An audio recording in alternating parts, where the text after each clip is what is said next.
Bismillahirrahmanirrahim. Assalamu alaikum students. My name is Abdurrahman. Today the topic that we are going to start is about basidiomycetes. आपकी book के sequence के according ये तीसरा group बनता है. अगर हम इसको फाइलम के लिहाज से देखें तो बेसिडियोमाइकोटा और क्लास के लिहाज से देखें तो this is basidiomycetes. Important long question है इस चैप्टर का और इसके अंदर शॉर्ट क्वेश्चंस भी छुपे हुए हैं जिनको अभी हम स्टडी करेंगे. ऑलराइट, तो डिटेल्स बोर्ड पे.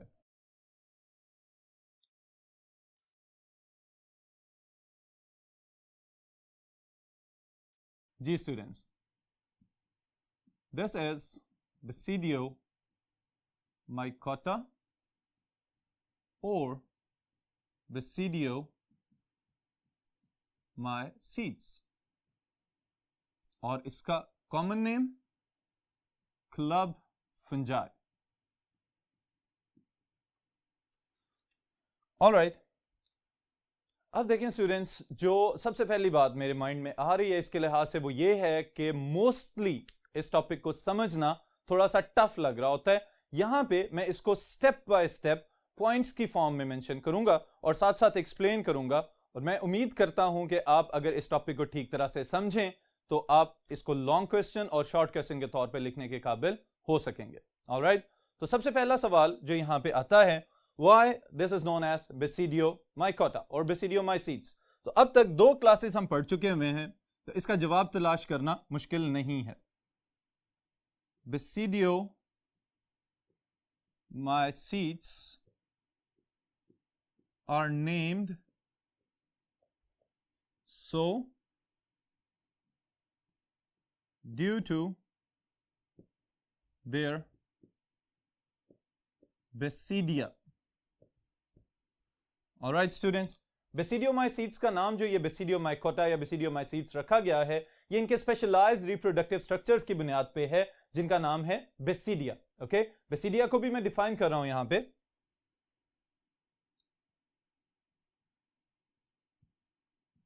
Specialised club shaped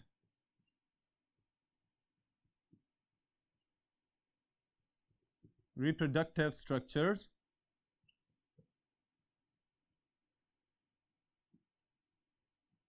on which basidiospores are formed.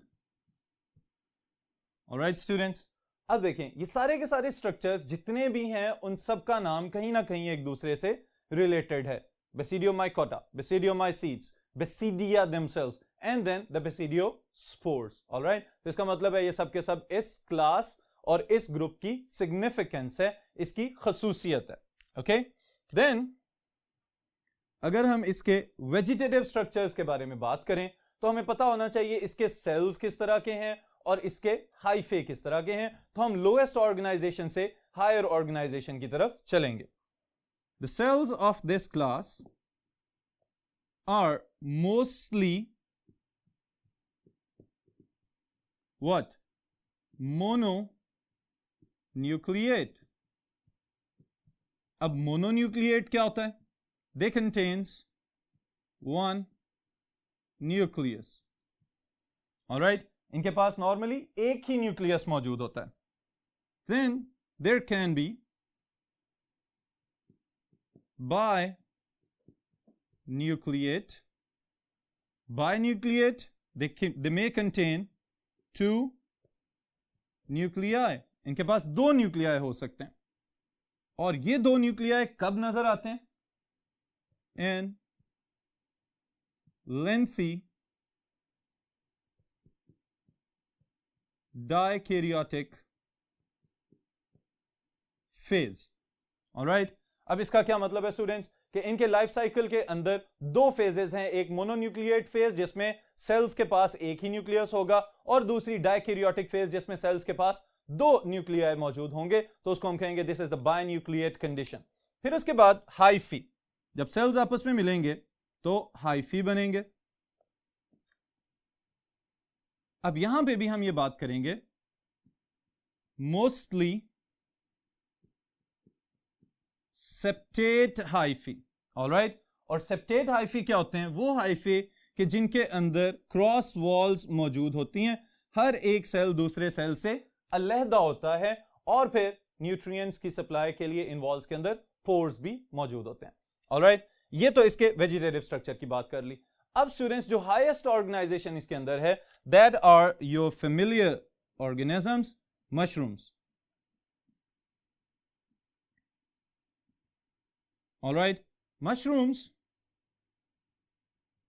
they contain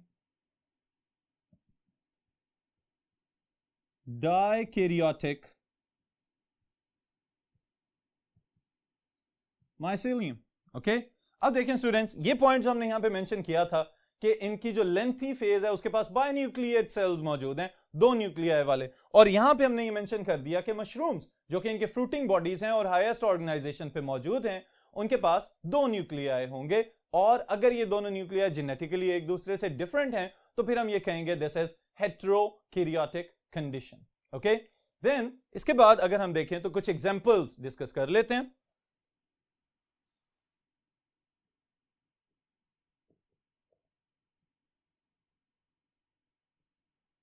Examples में students, the first one are mushrooms. Okay, second one are puffballs. Third one, rust. Fourth, smut. And number 5,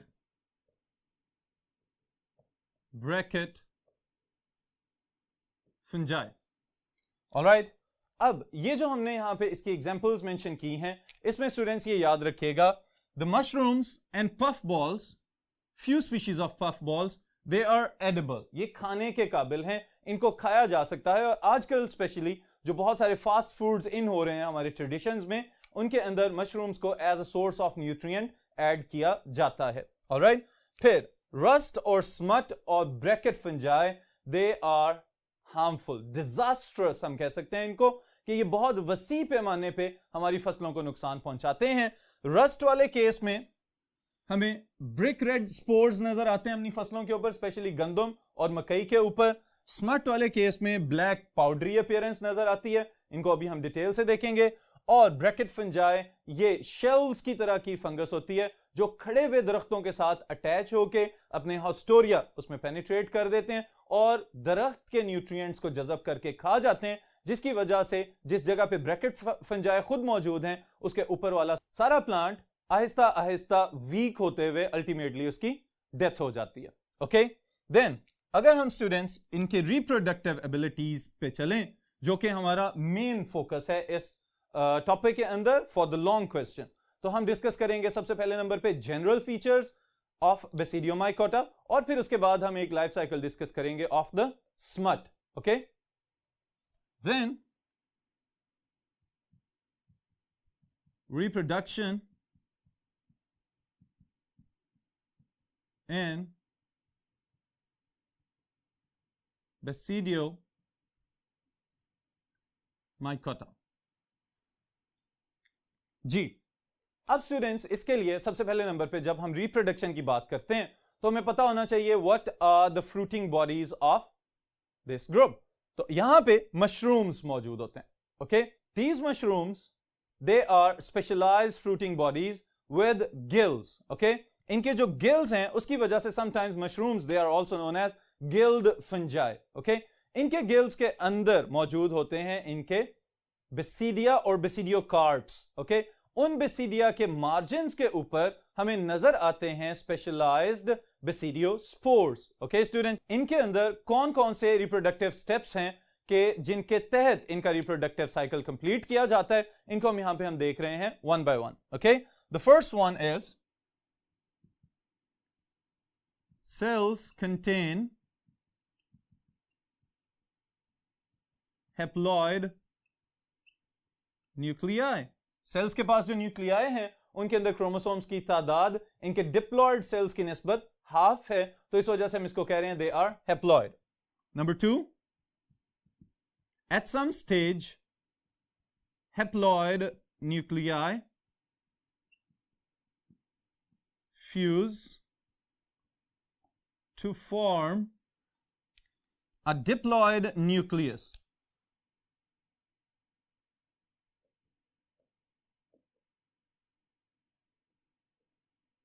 alright students, अब ये बात याद रखने वाली है कि जब दो न्यूक्लियाई आपस में मौजूद थे एक जगह पे, वो हैप्लॉइड थे, मिलेंगे तो क्या होना चाहिए? कैरियोगैमी. ओके, अब कैरियोगैमी के रिजल्ट में हमारे पास एक डिप्लॉइड न्यूक्लियस पैदा हो जाता है. फिर क्या होता है? In the next step the diploid nucleus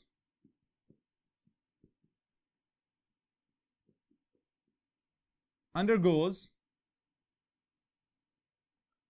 meiosis. अब meiosis इसको हम कहते हैं this is the reduction division. इसका मतलब है कि one cell will divide into 4. Okay, और फिर क्या होगा? After meiosis 4 haploid spores. Cells लिखने की बजाय स्ट्रेट अवे मैं यहां पे लिख रहा हूं spores are formed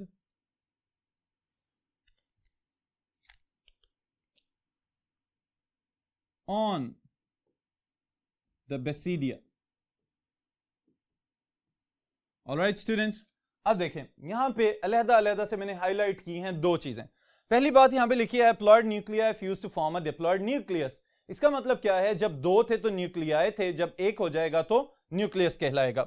on the other side 4 haploid spores are formed on the basidia, जिसकी वजह से समटाइम्स ये भी कहा जाता है कि these are the naked spores. इनको किसी प्रोटेक्टिव कवरिंग के अंदर नहीं बनाया जाता. जैसा कि हमने जाइगोस्पोरेंजियम को देखा था, there was a protective structure जिसके अंदर जाइगोस्पोर्स पैदा होते थे.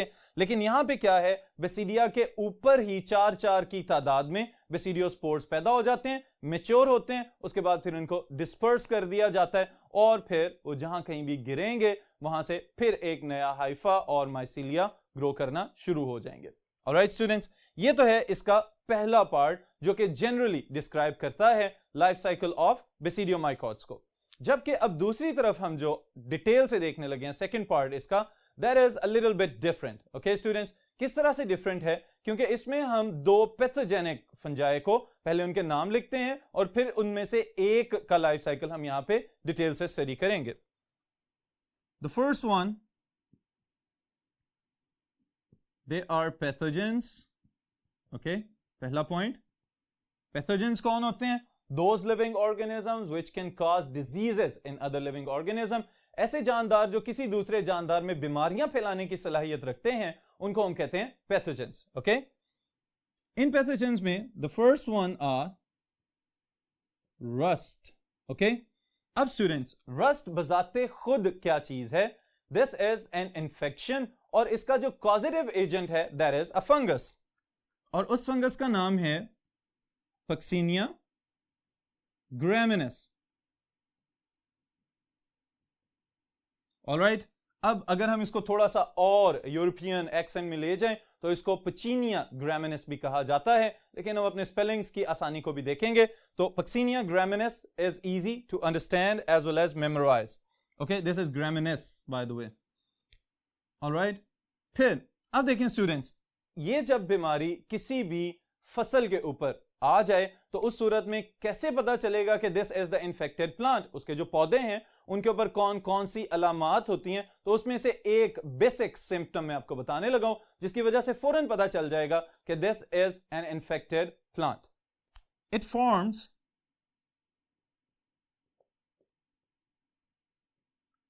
brick red spores on stem and leaves of its host.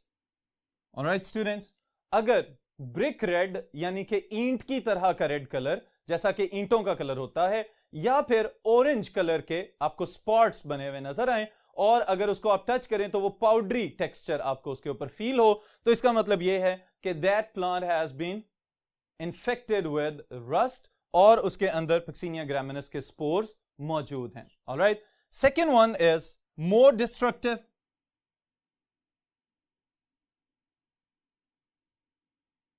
that is smut. All right students, this is also known as loose smut. Okay, फिर अब इसका जो कॉजेटिव एजेंट है, अगर ये भी एक प्लांट का इन्फेक्शन है तो इसका मतलब यह है कि इस बीमारी का कॉजेटिव एजेंट भी होना चाहिए। तो इसके कॉजेटिव एजेंट का नाम है ये स्टिलेगो ट्रिटिसाई। ऑलराइट स्टूडेंट्स, सो ये इसका कॉजेटिव एजेंट।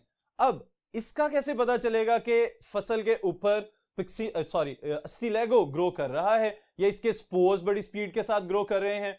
तो हमें इसको जानने के लिए स्टूडेंट्स सिर्फ एक छोटी सी अलामत याद रखनी है, और वो क्या है? It forms black suit, SOOT में यहां पे लिख रहा हूं, और स्मट ऑन व्हीट और कॉर्न कर्नल्स। ओके, अब देखें जी, ये थोड़ा सा डिफरेंट है रस्ट से। किस तरह से डिफरेंट है कि ब्लैक सूट बना रहा है। अब सूट क्या चीज होती है ये भी समझ लें कि अगर हम ऐसा करें कि किसी कागज को जलाएं तो उसके बाद उसका वो जो कार्बन ब्लैक, जो ब्लैक कलर का सब्सटेंस उड़ता हुआ हमें नजर आता है, that is known as carbon soot. इसी तरह टायरों के जलाने से या बाज़ औक़ात जब गंदम की फसल की कटाई हो जाती है तो खेत को आग लगा दी जाती है, जो बाकी उसके स्टेम्स नीचे रह चुके होते हैं। उसके बाद वो काला काला सा सब्सटेंस या पार्टिकल्स उड़ते रहते हैं और काफी दूर दूर तक डिस्टेंस ट्रेवल कर जाते हैं, that is also known as soot. Okay, यहां पे मैं सिर्फ मुमासलत के लिए ये एग्जाम्पल दे रहा था। अदरवाइज अगर हम इसको देखें तो ये हमें ऐसे लगता है कि जैसे गंदम के सिट्टे, जो खोशे हैं जहां पे दाने मौजूद होते हैं, वहां पे काला काला पाउडर मौजूद होता है। तो उससे हमें यह पता चल जाएगा कि that field has been infected with smut. Alright students, एक बहुत इंपॉर्टेंट शॉर्ट क्वेश्चन है आपके लिए, what is the difference between rust and smut, और what do you know about rust and smut. तो आप इनके पॉजिटिव एजेंट्स और साथ ही इनके ये फीचर्स आपकी बुक में एक येलो बॉक्स के फॉर्म में भी दिया हुआ है, उसके साथ मिला के लिखें, it will be a good short question. Okay, then आगे चलें तो life cycle of smut.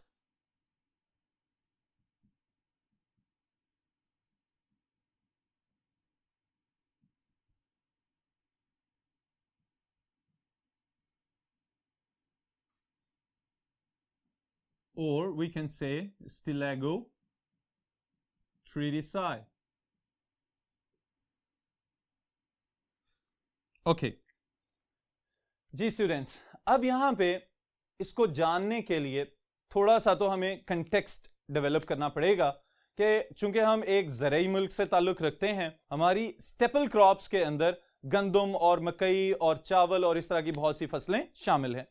स्टिलेगो tritici specially infect करता है गंदम को जबकि गंदम पकने के करीब हो। ऑलराइट स्टूडेंट्स, अब देखें यहां पे ये आपको कुछ ग्रीन फील्ड्स नजर आ रहे हैं गंदम के, जिसके अंदर बहुत जबरदस्त किस्म की ग्रोथ है सीड्स की।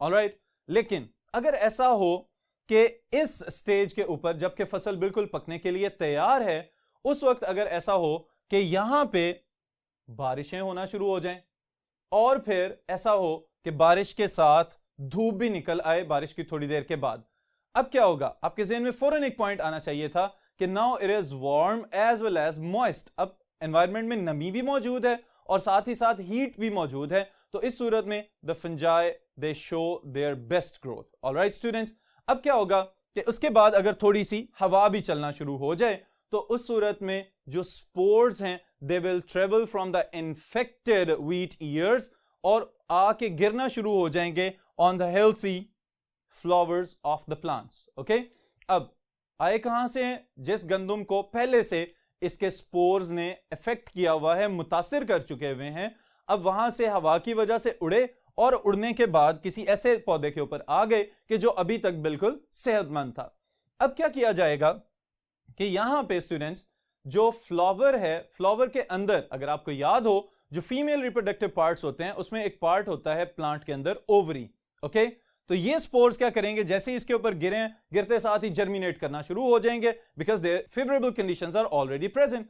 अब फेवरेबल कंडीशंस पहले से मौजूद हैं तो ये वहां पे फौरन ग्रो करना स्टार्ट होंगे, इनके हाइफी उस ओवरी को पेनिट्रेट कर जाएंगे। ओके, अब वो हाइफी जो ओवरी के अंदर तक जा चुके हुए हैं वहां पे क्या मौजूद होते हैं? सीड्स। ऑलराइट, जो बीज हैं या ग्रेन्स जिनको हम कहते हैं वो पहले से ही ओवरी के अंदर अब ग्रो कर चुके हुए थे। अब क्या होगा? हाइफी अब माइसिलिया की फॉर्म में है, क्लस्टर्स की फॉर्म में, और वहां पे जाके रेस्टिंग स्टेज में चले जाते हैं और डॉर्मेंसी शो करना शुरू हो जाते हैं। अब क्या होगा कि जब ये यहां पे डॉर्मेंट हो जाएंगे तो मेटाबॉलिकली इनएक्टिव हो गए। अब क्या होगा? इस फसल की कटाई कर दी जाएगी। अब अगर आपको थोड़ा बहुत पता है तो इन्हीं सीड्स को अगले सीजन में दोबारा से बो दिया जाता है, सोइंग कर दी जाती है इनकी फसलों के अंदर, और साथ फिर फर्टिलाइजर्स और पानी दे दिए जाते हैं, प्रोवाइड कर दिए जाते हैं। अब क्या होता है स्टूडेंट्स के अगर अगले सीजन में यही इन्फेक्टेड सीड इसको सो कर दिया जाए, इसको बो दिया जाए जमीन के अंदर, तो क्या होगा? जैसे जैसे प्लांट ग्रो करता जाएगा साथ ये हाइफे भी ग्रो करना शुरू हो जाएंगे।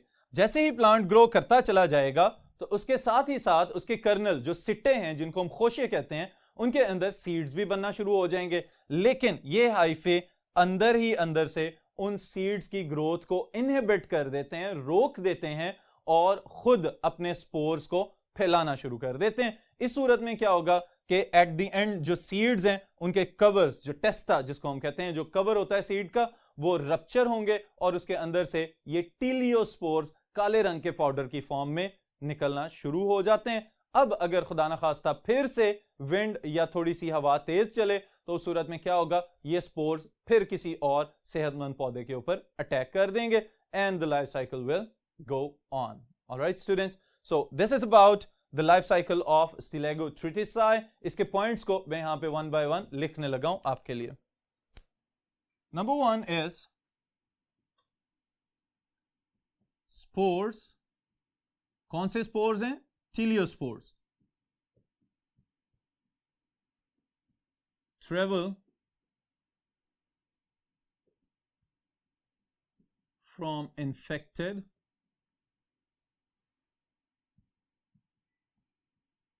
wheat ears to healthy plant. All right, number 2, the spores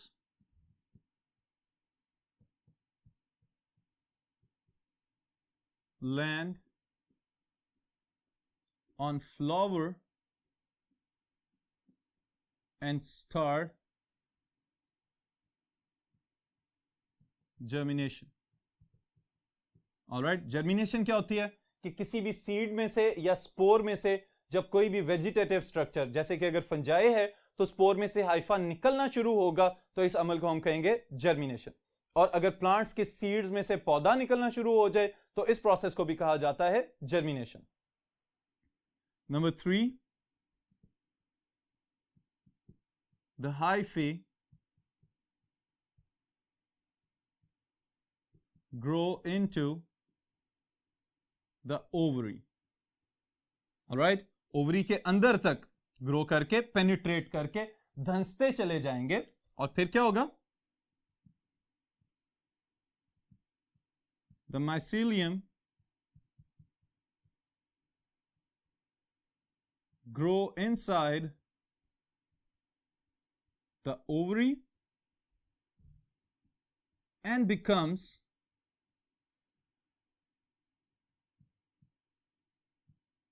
dormant. Dormant, inactive. All right, mycelium seed के अंदर यानी कि ओवरी के अंदर मौजूद है इस वक्त, और वहां पे जाके भी उसने पहले अपनी थोड़ी सी ग्रोथ की है, उसके बाद वो डॉर्मेंट हो गया, इनएक्टिव हो गया, अब वो किसी किस्म की ग्रोथ शो नहीं कर रहा। फिर क्या होगा? If the same seeds are sown, बो दिए जाना, in the next season,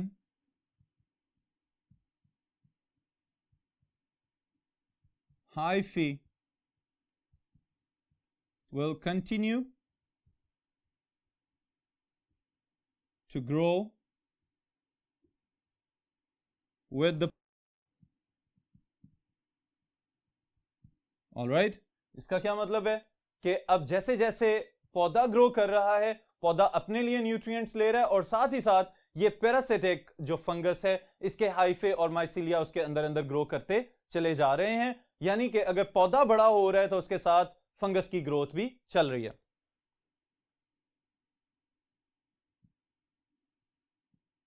ultimately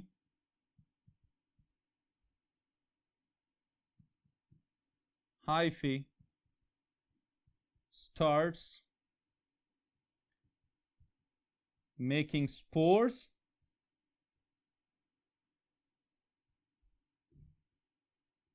within the grains or seeds and completely destroys it. Alright, अब क्या होगा कि ये जो स्पोर्स हैं ये आहिस्ता आहिस्ता इनकी तादाद बढ़ने की वजह से जो सीड है वो बेचारा तबाह हो जाएगा। और इसकी तबाही के बाद क्या किया जाएगा, अभी भी काम खत्म नहीं हुआ।